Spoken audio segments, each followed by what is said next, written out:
Hey, what's up, guys? So we made a lot of progress last night. Discovered that there was an issue with the neutral safety grounding. So this plug right here that I made from the auto transmission plugs, the pins in the middle here weren't pressed together enough. So when I had it plugged in, it was basically just like kind of serving as a cap, pretty much. Like you see how this is a dead plug cap? It's pretty much doing the same thing as this. So I took it apart and I squeezed the pins back together, and as soon as the pins got squeezed back together and I cranked the car, the starter worked again. So that was definitely what was stopping the car from cranking. Now we put some gas into the throttle body to get it to fire up a little bit, just to see if it was out of time. It started backfiring out of the intake manifold, which in theory would state that the timing is 180 degrees out of time, give or take. So I retwisted the engine back to top dead center. So I got the timing mark here lined up with the timing chain. I got the timing mark here lined up with the timing chain. And then you guys can't really see it, but down here on the idler pulley, there's another little divot for your timing mark. And that also lines up with the chain. So once you have that lined up, or before you have it lined up, you can stick a screwdriver or a long object into your first cylinder. And as you're twisting your crank pulley down here to line these marks up, at a certain point when you're twisting it, the screwdriver is gonna top out. Now that I got the timing marks lined up properly, I pulled out the distributor and I lined this up properly. But other than that, it's looking pretty good. So I do think that I am going to run my turbo kit off it right off go, because I have an RS Enthalpy tuned ECU. It's tuned to run 375cc SR injectors, a Z32 MAF, a T4 flange, which is exactly what I have, and it's only running on 5 pounds of boost, so it's an extremely safe tune, and as long as I keep the car within time, then it shouldn't cause any issues. So I was told that if you advance the timing slightly, that it'll run a little warm, so I'm just going to get the timing right on point, and that shouldn't be an issue. So I do have to still source some things to make this work. I got to get a 38mm wastegate. I got to get my intercooler piping, but I do have an intercooler and I have some of the piping, so I got to go get that from Dylan's house and see what all I need still. But I did dig out my downpipe and my exhaust downpipe from the back of the G35, and I do have this intake manifold that came with the setup, so I got to make sure there's nothing on here that I need. Probably gonna nab this coupler, but other than that, just got to make sure that I have everything I need to run the turbo safely. I also have a tapped oil pan for the oil return, so I have to grab that from Tyler and swap that over. It would have been easier to do when I had the engine out, but it didn't really come to this point until yesterday, because the ECU that I have belongs to Brian, and Brian sold it to one of Matt Schulman's buddies, and then one of Matt Schulman's buddies sold it to Tyler, and then it's been sitting in Tyler's garage for like 2 years. But it was my buddy Brian's ECU at one point, and we do trust it. So with what I have here and what I don't have, it would be easier to just source the stuff to run it with the turbo than to source the stuff to run it NA. So I'm going to finish gathering all that stuff, and then yeah, so that's where we're at right now. Alright, so I got it retimed. Just pop this open here a little. Oh, no, I can't. Alright, so I got it timed. I got all the marks lined up, and then I got the distributor retimed to everything. So I'm going to just dump a little bit of gas right here and crank it and make sure it doesn't, like, backfire, because if it backfires, then clearly it's out of time again. So yeah, I'm just going to pour some gas in there and crank it, and if you hear any loud booms, then we're going to be doing timing again. So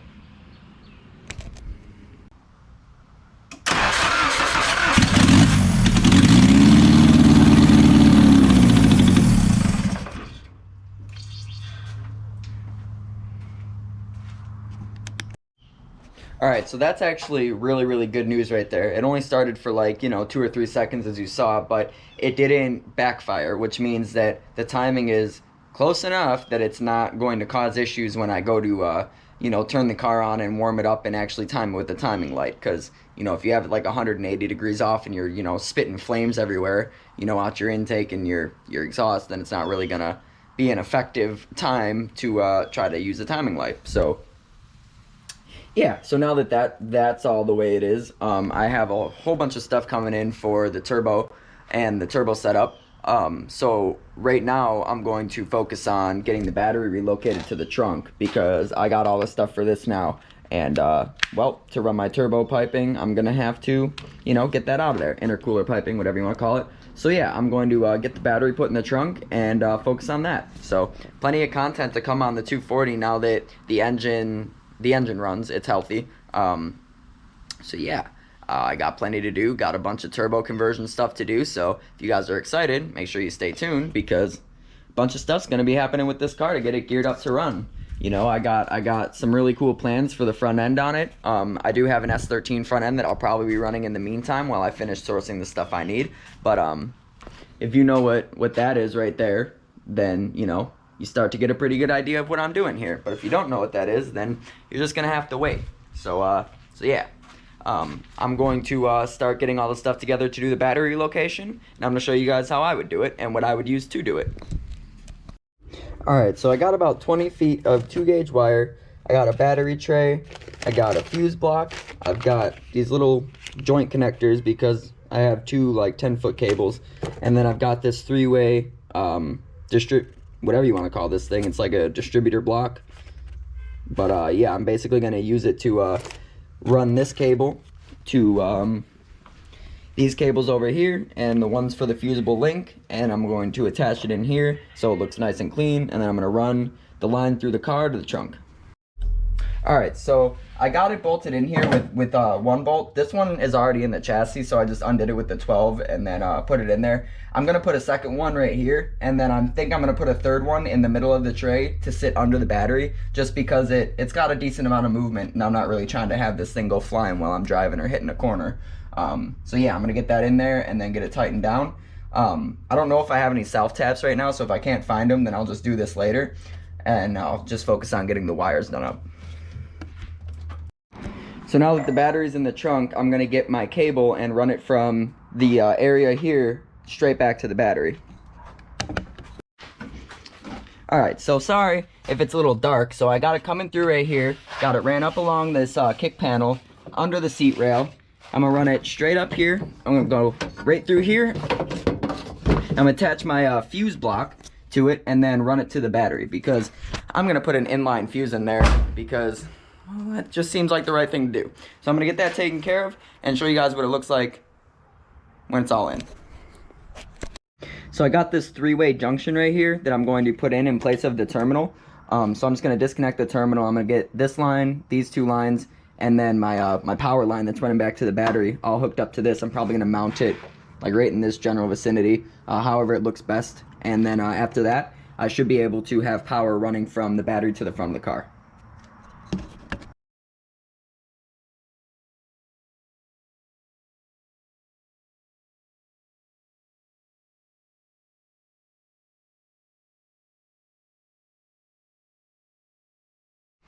Alright, so I'm out here messing with the 240 again, of course. So I got the valve cover all painted up yesterday.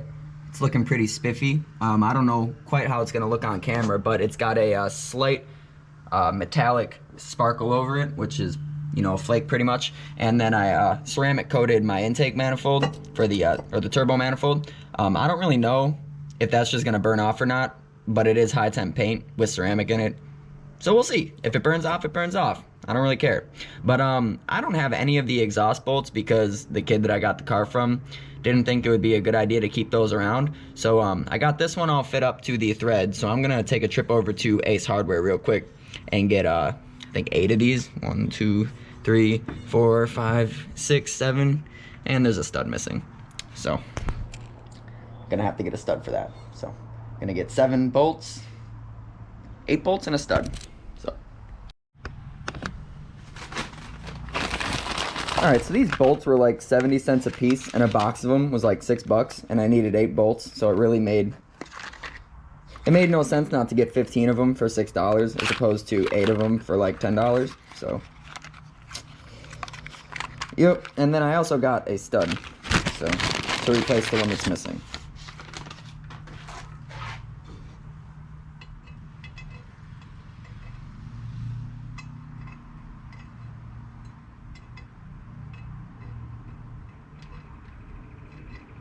It would appear maybe something more is going on there. Let's pull off the manifold.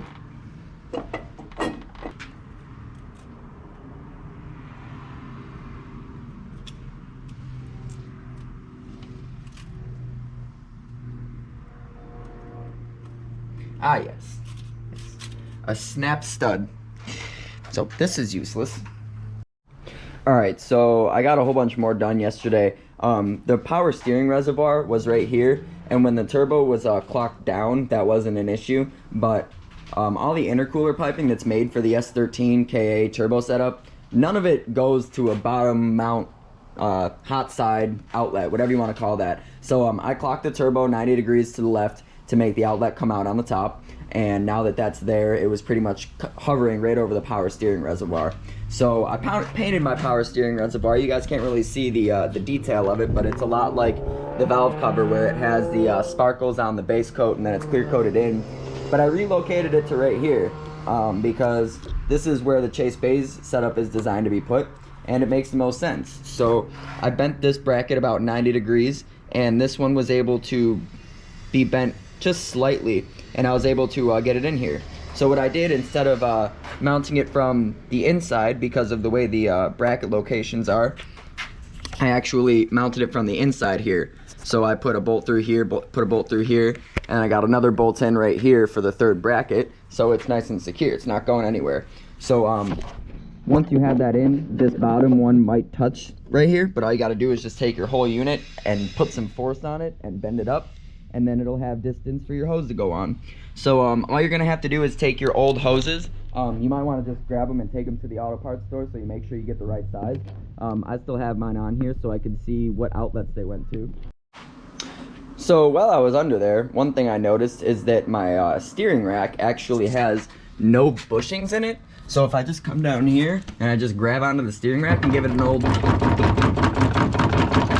As you can see, there's nothing there holding it in place. So I ordered some new bushings off Amazon. I know, Amazon, right? But the reviews on them were really, really good, and everybody said that they would prefer to spend $15 on these bushings over $70 on a set from like Enjoku or Z1 or something. So really good reviews on these, and they actually give you an extra bushing so you can do it on a Z32 rack and pinion. So yeah. So yeah, it's compatible with, there, right there. 90 to 96 Z32, S13, and an S14.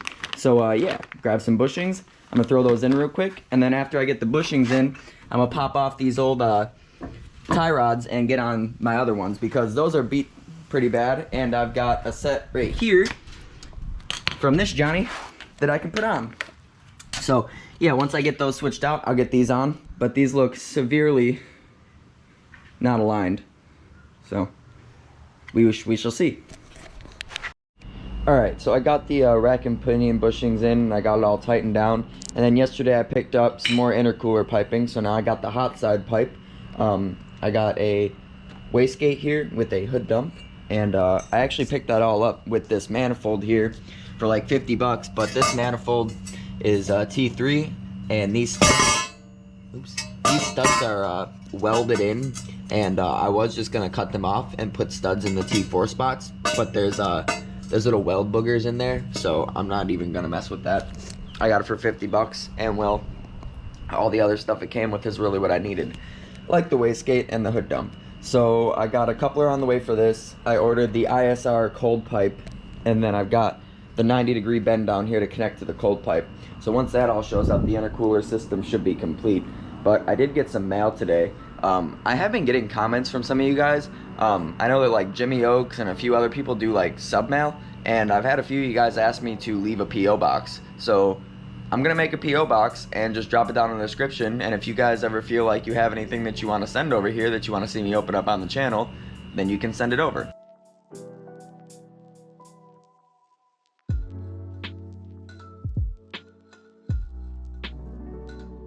Alright, so pretty easy install.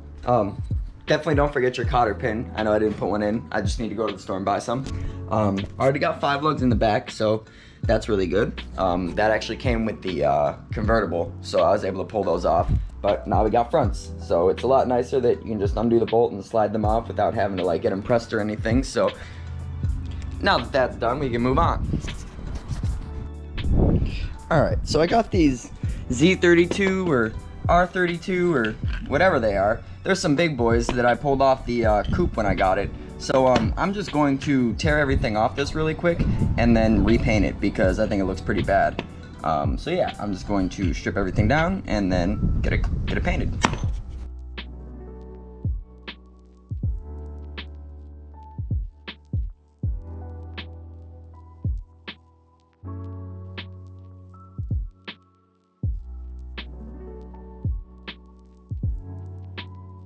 So the calipers are all painted, turned out pretty nice. Redid the lettering in black. Was getting ready to throw them on the car when I realized that this bleeder right here is broken. So I have to get my vice grips and make sure I can get that out. And then I'm pretty sure I can probably just replace it with a bleeder from probably even the S13 brakes. Back then all this stuff was pretty much the same. So if you can bolt these onto your S13, odds are the bleeder's probably the same pitch. So I'm gonna take that out, and once I get that out, I'm gonna take a bleeder from, I got a random caliper sitting back there somewhere. I'll grab it off there and throw it on and make sure it works. But yeah, looking pretty good.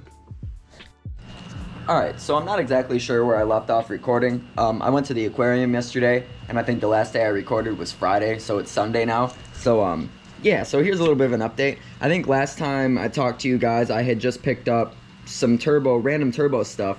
So like I grabbed a T3 manifold, but I didn't really grab the T3 manifold to use it. I grabbed it because it was $50 and it had a wastegate and a dump tube on it. And well, I thought that maybe I could use it because I'd rather use this than the cast one.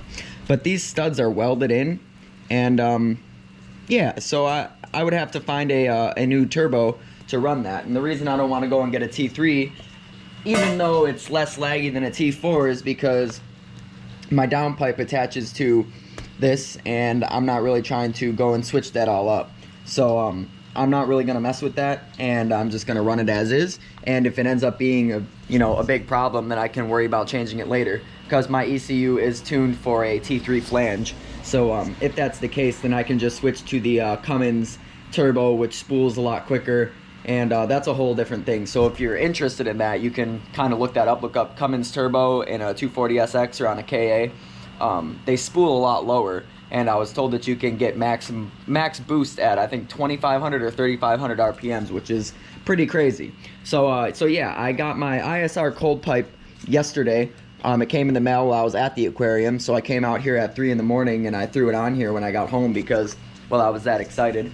And I got a hot pipe too, locally. So I got this coupler on here, and I pretty much just got to clamp everything else down to get the intercooler plumbing taken care of.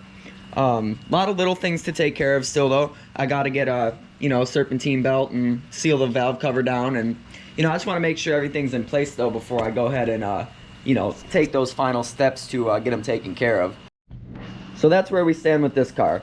I'm currently just waiting on the injectors and the Z32 mat to show up, and they're both in Orlando right now according to tracking, so they'll be here in the morning. Another thing that'll be here in the morning is the ECU for my VQ. So I know that it's been a while, and if you guys are new here, then you probably don't know too much about the VQ, but if you've been here for a while, then this is probably the reason you even came to the channel to begin with. So I did fry the ECU on accident. It was at no fault of the people who tuned the ECU or the company who did my wire harness. It was completely my fault. I was working on a G35, and there was a 350Z engine harness in it, and they have different pinouts. And when we plugged my ECU in, it fried the ECU. So that's why this car hasn't moved in a couple months. But I do have the ECU for this car right here, which I did get tuned by B-Tune out in Apopka, Florida. He's very familiar with VQs, BMWs, and a lot of other popular sports cars. So he did a nice tune on that ECU, and then I took that ECU and I shipped it out to California to Hexa, so Hexa could adjust my NATS DTCs and get it functional on this car. So that'll be here tomorrow after getting all lost by USPS. They mailed it out March 31st, 2-day priority shipping, and the package went from Santa Rosa to San Francisco, back to Santa Rosa, back to San Francisco, and it took like 8 days to do all this, and then I finally contacted USPS and they told me that they shipped it to the wrong person. So I'm really hoping that the ECU isn't compromised or nothing, nothing bad happened to it. But tracking says it should be here tomorrow. So tomorrow I will be starting this thing up and possibly taking it for a drive if this rain decides to stop, because it has been raining non-stop since about 10 o'clock last night, and it doesn't want to chill out. So poor MR2 has to sit out here in the rain, which is probably not the most ideal spot for a car that's, you know, known for rust issues, but I really can't do anything about it. I don't have somewhere to put it. So maybe when I get the hatch out of Dylan's garage, I can go and put that over in there just for the time being. Also, an update with the AW11 is I actually got the wire harness and the ECU, and they're in the car and they're all hooked up. I'm just focusing on the S13 right now, so I want to get this running and driving, get that taken care of before I start, you know, really going crazy on that. But that doesn't need anywhere close to the amount of attention that the S13 does. So it's possible that while I wait for other things to show up, I might put my hands on that a little bit more. Realistically, all I have to do is time the distributor, torque down the crank pulley, and then yeah, make sure everything's in time and get it running. I have all the axles, I have the exhaust, I have pretty much everything for the AW11. So yeah, I just didn't want to jump between, you know, two cars at once, because I've been doing that too much lately and having a really hard time recording content specific to the vehicle. So I'd like to split the content up more for you guys, so when you click a video about a 240, you're watching a whole video about a 240, or if you click a video about the MR2, you're watching a whole video about the MR2. So yeah, I'm just trying to get that a little bit more organized so I can keep you guys clued in and in the loop, because there's no way I should have this many projects and not be uploading and showing you guys constantly. So yeah, that's where we're at right now. I'll get back to you soon. So that's where I'm going to end today's video. Thank you guys for watching it all the way through again. I really do appreciate you guys who do that. It pushes my content to more people who are looking for this kind of content. So, you know, it means a ton. So, make sure you hit the like button, hit subscribe. You know, I hope you guys have a great night, and we'll see you in the next one.